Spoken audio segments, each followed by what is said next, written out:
Ვისთვის და სულ ახლახანს გავრცელდა ინფორმაცია, რომ პრემიერმა შექმნა სპეციალური დეპარტამენტი, რომელსაც უხელმძღვანელებს გორგილაძე და ეს იქნება ჯგუფი, რომელიც იმუშავებს დასავლეთში იმიჯის შესაქმნელად. თუმცა არ არის დაკონკრეტებული და არ არის ცნობილი ჯერჯერობით ვინებით დაკომპლექტება ეს ჯგუფი. Როგორ ფიქრობთ, რამდენად გამოცდილი ხერხია ეს და რამდენად დადებითად იმოქმედებს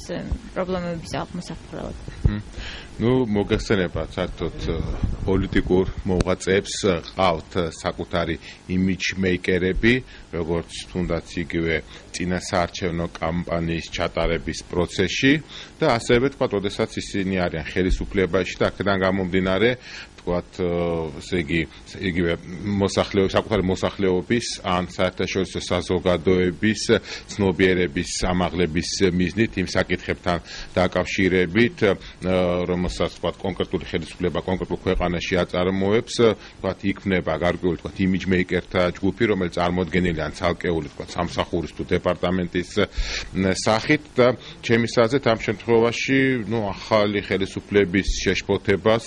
იწვევს ის ფაქტი, რომ დასავლურ პრესაში, კერძოდ იგივე ვაშინგტონ პოსტში, იგივე რიგ ფრანგულ გაზეთებში გარკვეული სტატიები დაბეჭდილი და ალბათ ამ შემთხვევაში დღევანდელი ხელისუფლება დაინტერესებულია იმით, რომ გარკვეულწილად დადებითად წარმოაჩინოს ის პროცესები, რომელიც საქართველოში ვითარდება 1 ოქტომბრის საპარლამენტო არჩევნების შემდგომ ერთი მხრივ და გარდა ამისა ალბათ ცდილობა იქნება, რომ გამართლებული იქნეს თითოეული ის ქმედება, რომელსაც დღევანდელი ხელისუფლება ახორციელებს და მიზანი არის ამ შემთხვევაში ის, რომ საერთაშორისო თანამეგობრობის თვალში ბუნებრივია ხელისუფლება, როგორც დადებითი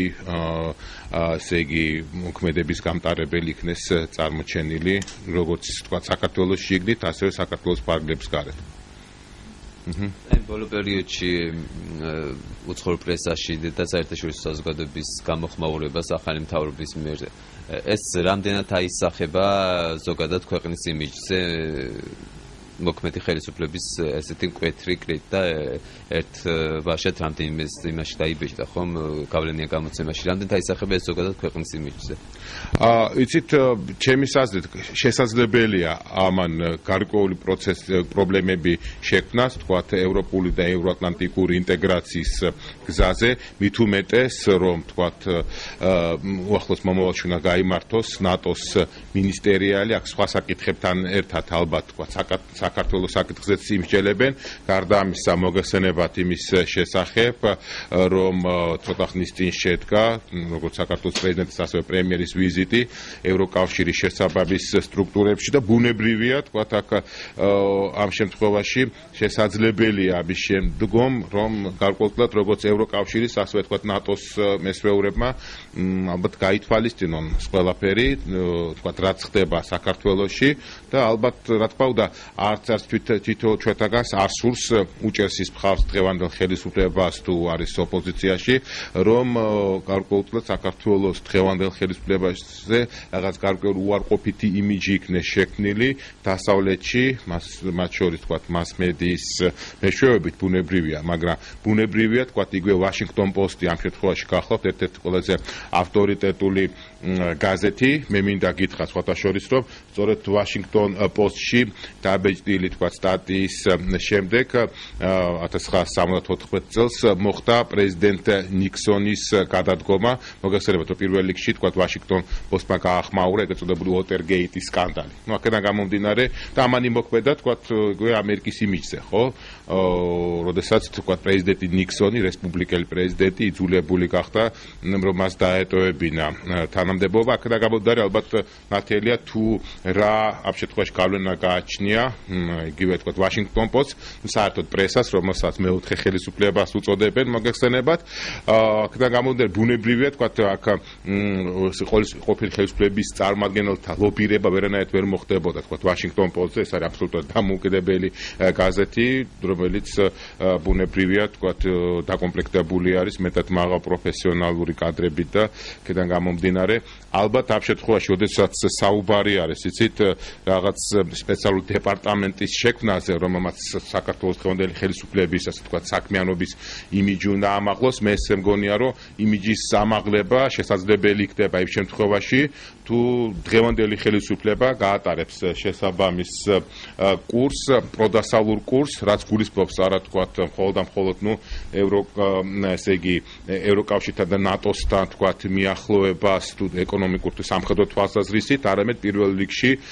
ღირებულებითი თვალსაზრისით, იმიტომ რომ ამ შემთხვევაში როგორც ევროკავშირი, ასევე ნატო, ესენი არიან არა მხოლოდ თქვათ ერთი მხრივ ეკონომიკური და მეორე მხრივ თქვათ სამხედრო პოლიტიკური ბლოკი, არამედ ეს ორი ორგანიზაცია გახლავთ პირველ რიგში საერთო დემოკრატიულ ღირებულებებზე არსებული საერთაშორისო რეგიონალური ორგანიზაციები და ბუნებრივი ამ შემთხვევაში, რა თქმა უნდა, როდესაც იმიჯის ამაღლებაზე არის საუბარი ნატოს წინაშე, ევროკავშირის წინაშე, ამერიკის შეერთებული შტატების წინაშე, დასავლელი პარტნიორები და არა მარტო დასავლელი პარტნიორების წინაშე, საერთოდ ესე იგი საზღვარგარეთელი ხელისუფლების წარმომადგენელთა და საზოგადოების წინაშე მიზნით პირველ რიგში ხელისუფლებამ უნდა გაანახორციელოს შესაბამისი რეფორმები ქვეყანაში, რომელიც პირველ რიგში მიმართული უნდა იყოს ჩემის აზრით ქვეყანაში საბაზრო ეკონომიკის განვითარებისთვის და ნორმალური ჯანსაღი კონკურენციის შესაქმნელად და ასევე თქვათ, რომელიც დაკავშირებული იქნება ბუნებრივია კანონის უზენაესობასთან, დაკავშირებული იქნება სასამართლო ხელისუფლების დამოუკიდებლობასთან, დაკავშირებული იქნება მასმედიის თავისუფლებასთან, დაკავშირებული იქნება ოპოზიციური განსხვავებული აზრის პატივისცემასთან და ეს არის იმიჯი და შემდგომში დასავლეთი ამას ისედაც დაინახავს, ამას არ ჭირდება, თქვათ, ჩემის აზრით, გარკვეული რაღაც დეპარტამენტების შექმნა, თუმცა თქვათ, იმიჯმეიკერები ბევრ პოლიტიკოს ყავს, მათ შორის თქვათ, დასავლეთში, პირიქით თქვათ, იქნება სხვადასხვა ესეთი საერთაშორისო იმიჯის ასოციაციებიც კი, თქვათ, ამერიკაში არსებობს, თქვათ, ერთ-ერთი აქტიური ასოციაცია გარდა ამისა ეგეთი მეცნიერებაც კი არის, ქვედარგი უბრალოდ მეცნიერების, რომელსაც ეწოდება იმიჯოლოგია, რომელსაც დიდი ყურადღება ექცევა დღევანდელ ეტაპზე, მაგრამ ალბათ თავარი ამ შემთხვევაში ბერკეტი მექანიზმი, რათა ხელისუფლების იმიჯი იქნეს ამაღლებული, ეს დაკავშირებული არის რეფორმების განხორციელებასთან და მოსახლეობის წინაშე ანგარიშვალდებულების გაზრდასთან, გამჭვირვალობასთან იმ პროცესებისა, რომელიც მიმდინარეობს ქვეყანაში, წინააღმდეგ შემთხვევაში ჩემის აზრით ალბათ მხოლოდ და მხოლოდ თქვა ცალკეული იმიჯმეიკერების საქმიანობა საქმეს ვერ უშველს, იმიტომ რომ გარდა ამ დეპარტამენტისა, რაც თავარი არის, საქართველოში ფუნქციონირებს სხვადასხვა დიპლომატიური წარმომადგენლობა, მათ შორის ნატოს სამეკავშირე ოფისი სამხრეთ კავკასიაში, მათ შორის ევროკომისიის წარმომადგენლობა საქართველოში, მათ შორის სხვადასხვა ქვეყნების საელჩოები და სწორედ ეს დიპლომატიური წარმომადგენლები იღებენ შესაბამის ინფორმაციას და აწვდიან საკუთარი ქვეყნის შესაბამის უწყებებს, კერძოდ საგარეო საქმეთა სამინისტროებს და არა მარტო თქვა, ასევე თქვა სხვა სახელმწიფო უწყებებს შესაბამის ინფორმაცია მიეწოდება და ამ შემთხვევაში რეალობა არის ის, რომ დღევანდელ ხელისუფლებას მართებს მაქსიმალური ძალისხმევა იმისთვის, რომ იმიჯის ამაღლებისთვის ისევ და ისევ განხორციელებული იქნეს კონკრეტული რეფორმები ეკონომიკის მიმართულებით, კონკრეტული რეფორმები იგივე უსაფრთხოების სექტორის დემოკრატიზაციასთან დაკავშირებით და ამავდროულად და ამავდროულად. ბატონი, რაც შეეხება საქართველოს პოზიციას პალესტინის სტატუსის გაზრდასთან დაკავშირებით, საგარეო საქმეთა მინისტრმა გააკეთა ამასთან დაკავშირებით კომენტარი და აღნიშნა, რომ უსაფუძვლო აჟიოტაჟი მოყვა ქართული მხარის გადაწყვეტილებას. თქვენ როგორ ფიქრობთ? იყო თუ არა ეს? რაც შეეხება პალესტინასთან დაკავშირებულ საკითხს, მე მინდა თქვენის ნებართვით მოგახსენოთ უბრალოდ რა ვითარება გუშინ მაესტროს ეთერში ვისაუბრე ამასთან დაკავშირებით, რომ მოგახსენებათ ისრაელ-პალესტინის კონფლიქტი გრძელდება უკვე დაახლოებით 60 წლის განმავლობაში, თავიდან თქვათ, ესე იგი მეორე მსოფლიო ომამდე პალესტინაზე ვრცელდებოდა ბრიტანეთის მანდატი, შემდგომში ესე იგი გაეროს გენასამბლეა მიიღო ნომერ 191 რეზოლუცია, რომლის მიხედვითაც პალესტინის ტერიტორიაზე უნდა შექმნილი იყო ორი სახელმწიფო, პალესტინა და ისრაელი, თუმცა პალესტინა არ დაეთანხმა, ანუ არაბულენოვანი მოსახლეობა გაეროს ამ იდეას, ამიტომაც მას შემდეგ რაც ისრაელმა გამოაცხადა დამოუკიდებლობა, პალესტინამ და სხვა არაბულენოვანმა ქვეყნებმა დაიწყეს ომი ისრაელის წინააღმდეგ, ამას მოყვა მეორე ომი, 67 წელს 73 წელს ისრაელმა გაიმარჯვა ამ ომში და დაამყარა კონტროლი თქვათ იერუსალიმზე და ასევე ღაზას სექტორზე და მდინარე იორდანეს მარჯვენა ნაპირზე. ანუ რატო საუბრობ თქვათ ამ გეოგრაფიულ ერთეულების შესახებ, იმიტომ რომ თქვათ უკვე 90-იან წლებიდან გასული საუკუნის მას შემდეგ რაც დასრულდა ცივი ომი, ესე იგი გაფორმდა ოსლოს ხელშეკრულება ისრაელსა და პალესტინას შორის, რომლის მიხედვითაც ისრაელმა მიანიჭა ავტონომიის სტატუსი პალესტინას. იქ არის ორი ტერიტორია, ღაზას სექტორი და მდინარე იორდანეს მარჯვენა ნაპირი. პალესტინის ანუ რატო საუბრობ ამაზე, რომ პალესტინა ჯერჯერობით გააჩნია ავტონომიური სტატუსი. პრინციპში მას არ გააჩნია დამოუკიდებელი ქვეყნის სტატუსი, როგორც ასეთი, თუმცა გაეროს გენასამბლეამ მას მიანიჭა დამკვირვებლის სტატუსი ასევე და რამდენიმე დღის წინ მოხდა ამ სტატუსის ამაღლება, ხო? ანუ მოხდა ის, რომ თქვათ ის გახდა მან მიიღო დამკვირვებელი სახელმწიფოს სტატუსი გენ ასამბლეაში, მაგრამ იმ ფაქტორის გათვალისწინებით პირველ რიგში, რომ საქართველოს გააჩნია მეტად თბილი ურთიერთობა ისრაელის სახელმწიფოსთან, მოგეხსენებათ და გარდა ამისა, მოგეხსენებათ, რომ იგეგმებოდა ისრაელის სახელმწიფო საგარეო საქმეთა მინისტრის ვიზიტი საქართველოში, ბატონი ლიბერმანის, რომელიც სამწუხაროდ გადაიდო. გარდა ამისა, როდესაც თქვა საქართველოს ხელისუფლებისთვის ცნობილი იყო, რომ ამერიკის შეერთებული შტატები, რომელიც მთელი ამ 60 წლის განმავლობაში მხარს უჭერდა ისრაელს, თქვათ ის წინააღმდეგი იყო იმის, რომ თქვათ ამახლებულ ყოფილიყო პალესტინის სტატუსი გაეროს ფარგლებში და ასევე თქვათ იმ ფაქტორის გათვალისწინებით, რომ ესე იგი შესაძლებელი იყო თქვა თავის შეკავება და 51-მა ქვეყანამ თქვა თავის შეიკავა, მხოლოდ 9 ქვეყანა იყო წინააღმდეგი, 138-მა ქვეყანამ მხარი დაუჭირა. ალბათ შესაძლებელი იყო ამ შემთხვევაში მხოლოდ თავის შეკავება, ამ შემთხვევაში საქართველოს არ გაუფუჭდებოდა ურთიერთობა არც ახლო აღმოსავლეთის არაბულენოვან ქვეყნებთან, კი ბატონო, და მეორე მხრივ არ გაუფუჭდებოდა ურთიერთობა ალბათ ისრაელთან. რაც შეეხება თვითონ პალესტინის დამოუკიდებლობას, ხო? მე მგონია, რომ პალესტინის დამოუკიდებლობის სტატუსი როგორც ასეთი უნდა განისაზღვროს ამ შემთხვევაში ომხრივი, თქვათ ან მრავალმხრივი მოლაპარაკების საფუძველზე შექმნილი არის სპეციალური ოთხეული, ეგრეთ წოდებული კვარტეტი, რომელშიც მონაწილეობს აშშ, რუსეთი, ევროკავშირი, შექმნილი არის ეგრეთ წოდებული საგზაო რუკა, რომელიც ითვალისწინებს გარკვეულ წინაპირობებს, როგორც ისრაელისთვის, ასევე თქვათ პალესტინისთვის, მათ შორის ის, რომ პალესტინა, მათ შორის თქვათ ორგანიზაცია ჰამასმა უნდა ცნოს ისრაელის სახელმწიფოს არსებობა, ამ შემთხვევაში ისრაელის სახელმწიფო და მეორე მხრივ თქვათ ისრაელმა გაიყვანოს გარკვეული ჯარები, მათ შორის აღმოსავლეთ იერუსალიმზე და ამიტომ ალბათ ეს იმდანაც გაეროს კომპეტენცია არ არის, როგორც თქვათ ეს არის უკვე ორმხრივი მოლაპარაკების ფარგლებში, ესე იგი ფარგლებში წარმოებული მოლაპარაკებს, სადაც უნდა გადაწყდეს თქვათ პალესტინის სტატუსი და კიდევ ერთი საკითხი, რომ მოგეხსენებათ ბოლო წლების განმავლობაში მიუხედავად იმისა, რომ თქვათ პალესტინა იბრძვის დამოუკიდებლობისთვის, მაგრამ პალესტინის ხელისუფლების იმიჯი საერთაშორისო საზოგადოების თვალში არის შერყეული, ვინაიდან და რადგანაც პალესტინაში 2006 წელს ხელისუფლებაში მოვიდა ტერორისტული ორგანიზაცია ჰამასი. გარდა ამისა, იგი პალესტინის განთავისუფლების ორგანიზაცია, როგორც ასეთი, ესე იგი რიგ ტერორისტულ აქტებს ახორციელებდა. ამიტომაც შეიძლება ამ შემთხვევაში ითქვას, რომ სწორედ ამ ფაქტორის გამო, იგივე ჰამასის ფაქტორის გამო ასევე და ისიც რომ თქვათ ჰამასი მიესალმა მოგეხსენებათ რუსეთის ფედერაციის მიერ აფხაზეთისა და ეგრეთ წოდებული სამხრეთ ოსეთის ეგრეთ წოდებული დამოუკიდებლობის აღიარებას, ალბათ ეს ყველაფერი მიანიშნებს იმაზე, რომ საქართველოს მინიმუმ თავი უნდა შეეკავებინა თქვათ პალესტინის მხარდაჭერისგან ამ შემთხვევაში, თუმცა მეორე მხრივ თქვათ ისიც უნდა აღინიშნოს, რომ შესაძლებელია თქვათ არ არსებობს აქ პანიკის საფუძველი, პალესტინა ამის გამო ვერ გადაიქცევა დამოუკიდებელ ქვეყნად, იმიტომ რომ როცა ქვეყანა უნდა გაწევრიანდეს თქვათ გაეროს რიგებში, ამისათვის საჭიროა უშიშროების საბჭოს რეკომენდაცია, ამ რეკომენდაციით უშიშროების საბჭო მიმართავს თქვათ გაეროს გენასამბლეას და ამ შემდეგ, მაგრამ ყოველთვის აშშ გამოიყენებს თქვათ ვეტოს უშიშროების საბჭოს ფარგლებში, მაგრამ მიუხედავად ამისა, ბუნებრივია თქვათ საქართველოს ამ შემთხვევაში არ უნდა გადაედგა რეალურად ეს ჩემი აზრით ეს სიმბოლური ნაბიჯი და ისრაელთან და აშშ-თან ურთიერთობა შეინარჩუნებდა. მით უმეტეს, როდესაც საქართველოს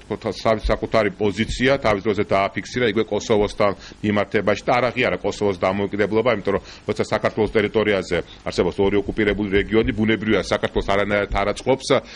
თქვათ რომელიმე სტატუსის ამაღლება რომელიმე სეპარატისტული რეგიონის.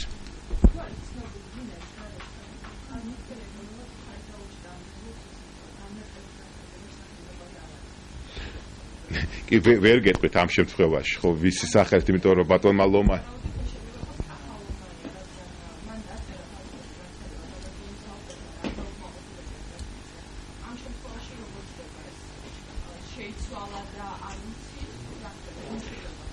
ხო, მე არ მაქვს ინფორმაცია სამწუხაროდ, მასთან დაკავშირებით თუ ვინ იყო ამ შემთხვევაში წარმოდგენილი გაეროში და ვინ მოქმედებდა საქართველოს სახელით. ყოველ შემთხვევაში ფაქტია, რომ ამ შემთხვევაში საგარეო საქმეთა სამინისტროს ალბათ აქტიურების შედეგად მოხდა ის, რომ თქვა საქართველოს მხარი დაუჭირა შესაბამის რეზოლუციას პალესტინის ავტონომიასთან დაკავშირებით.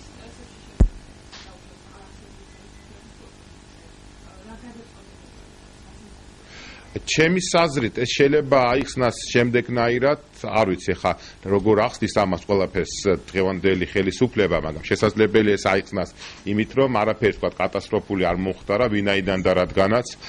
პრინციპში არა მარტო საქართველოს, არამედ ევროკავშირის ქვეყნების უმრავლესობამ მხარი დაუჭირა აღნიშნულ რეზოლუციას, მათ შორის თქვა დაუჭირა მხარი საფრანგეთმა აღნიშნულ რეზოლუციას, მათ შორის თქვა მხარი დაუჭირა ევროკავშირის რიგმა სახელმწიფომ, მათ შორის იგივე იაპონიამ დაუჭირა მხარი აღნიშნულ რეზოლუციას, ანუ ქვეყნების უმრავლესობამ დაუჭირა მხარი ეს ერთი და აქედან გამომდინარე შესაძლებელია ითქვას, რომ შეიძლება არ ემთხვეოდა ერთმანეთს საქართველოს და აშშ-ის ინტერესები ამ რეზოლუციასთან დაკავშირებით, მაგრამ დაემთხვა თქვა საქართველოს და რიგი ევროკავშირის წევრი სახელმწიფოების ინტერესები ერთმანეთს, ეს ერთი და მეორე შეიძლება ეს ახსნილ იქნას იმით, რომ თქვა საქართველოს დაინტერესებული არის ახლო აღმოსავლეთის ქვეყნებთან, ანუ არაბულენოვან სახელმწიფოებთან თანამშრომლობის განვითარებით, მოგხსენებათ, რომ თქვათ ახლო აღმოსავლეთში მდებარეობენ ნავთობმომპოვებელი ქვეყნები, მდიდარი სახელმწიფოები და არსებობს თქვათ გარკვეული პერსპექტივა იმისა, რომ ბიზნესმენებმა ამ ქვეყნებიდან დააბანდონ საქართველოს ეკონომიკის სხვადასხვა სექტორში კაპიტალი, შემოიტანონ ინვესტიცია და შეიძლება ამით იქნეს ეს ახსნილი, მაგრამ ჩემის აზრით თუ საქართველოს საკუთარ პოზიციას მაინც დააფიქსირებდა და ამ შემთხვევაში არ დაუჭერდა მხარს რეზოლუციას, ის არც ისრაელთან არ გაიფუჭებდა ურთიერთობას, არც ახლო აღმოსავლეთის სახელმწიფოებთან, იმიტომ რომ ისრაელიც არის ერთ-ერთი მთავარი პოტენციური ინვესტორი და გარდა ამისა, რა თქმა უნდა, ასევე უნდა იყოს გათვალისწინებული ქართველ და ებრაელ ხალხებს შორის ის 26 საუკუნოვანი თქვათ მეგობრობა, ძმობა, რომელიც არსებობს ორ ხალხს შორის, ეს არის უკვე ტრადიცია და ალბათ ეს ფაქტორიც ალბათ უნდა ყოფილიყო გათვალისწინებული, ანუ გარკვეულწილად როგორც იდეალისტური, ასევე თქვათ რეალისტური ფაქტორები, მით უმეტეს, როდესაც აქ საუბარია იმაზე, რომ თვითონ საქართველოს ტერიტორიაზე ორი ოკუპირებული რეგიონი არის და ამიტომაც, არ ვიცი, ამდენად უნდა შედიოდეს თქვათ საქართველოს ინტერესებში, თქვათ იგივე ის, რომ სტატუსი აუმაღლდეს გარკვეულ ტერიტორიას, რომელიც იბრძვის თქვათ სხვა ქვეყნისგან გამოყოფის მიზნით. იგივე თქვათ მოგეხსენებათ, როდესაც თქვათ კოსოვო გამოეყო სერბეთს და გამოაცხადა დამოუკიდებლობა, კოსოვოს დამოუკიდებლობა 60-ზე მეტმა სახელმწიფომ ცნო მოგეხსენებათ, მაგრამ ესე იგი საქართველოს მხარი არ დაუჭირა, მაგრამ საქართველოს თავის პრინციპული პოზიცია დაიკავა იმ პერიოდში, მიუხედავად იმისა, რომ ამერიკის შეერთებულმა შტატებმა და ევროკავშირის წევრი ქვეყნების უმრავლესობამ ცნო კოსოვოს დამოუკიდებლობა, მაგრამ საქართველოს როგორც დამოუკიდებლმა ქვეყანამ და საერთაშორისო სამართლის სუბიექტმა დაიკავა პრინციპული პოზიცია და არ ცნო, მაგრამ მაინც მიუხედავად ამისა, რუსეთმა თქვა გამოიყენა ეს კოსოვოს პრეცედენტი 2008 წლის აგვისტოში, ხო, მოგეხსენებათ, როდესაც მან განაცხადა, რომ თუ შესაძლებელია კოსოვოს აღიარება, რატომ არ არის შესაძლებელი თქვა აფხაზეთის ან ეგრეთ წოდებული სამხრეთ ოსეთის აღიარება. ეხლა რაც შეეხება იმას, რომ რუსეთმა მხარი დაუჭირა რეზოლუციას. ამიტომ შეიძლება დაისვას კითხვა, რომ ხომ არ შედიოდა საქართველოს დღევანდელი ხელისუფლების ინტერესებში ის რომ თუ თქვა საქართველოს და რუსეთის პოზიციები პალესტინასთან დაკავშირებით ერთმანეთს დაემთხვეოდა, მაშინ შესაძლებელი იქნებოდა რომ დამთბარიყო ურთიერთობები რუსეთსა და საქართველოს შორის. ჩემი აზრით თქვა ეს არ მოხდება პალესტინის გამო, იმიტომ რომ საქართველოს და რუსეთის პოზიციები ერთმანეთს დაემთქვა კოსოვოს საკითხშიც. იმიტომ რომ არც რუსეთმა ცნო კოსოვოს დამოუკიდებლობა და არც საქართველომ ცნო კოსოვოს დამოუკიდებლობა, ხო? მაგრამ მიუხედავად იმისა, რომ თქვა ამ შემთხვევაში თუ ერთი რომელიმე სუბიექტის დამოუკიდებლობის აღიარება არ აღიარების საკითხი თუ ერთმანეთს ემთხვევა, კოსოვოს შემთხვევაში ეს არ ნიშნავს იმას, რომ ქვეყანას შორის აუცილებლად ურთიერთობები გამოსწორდება, იმიტომ რომ კოსოვოს შემთხვევაში ურთიერთობები საქართველოს და რუსეთის შორის არ გამოსწორდა, ამიტომაც არ ამგონია, რომ ამ შემთხვევაშიც ამან გადამწყვეტი როლი ითამაშოს, თქვა აღნიშნულ რეზოლუციაში, თქვა საქართველოს და რუსეთის პოზიციათა თანხმედრამ პალესტინასთან დაკავშირებით იმაზე, რომ თქვა შეიქმნას გარკვეული ხელსაყრელი ნიადაგი იმისთვის, რომ რუსეთს და საქართველოს შორის ურთიერთობები დათბეს. ამიტომაც ეს სხვა გეოპოლიტიკურ, ეკონომიკურ, პოლიტიკურ სამართლებრივ ფაქტორებთან არის დაკავშირებული.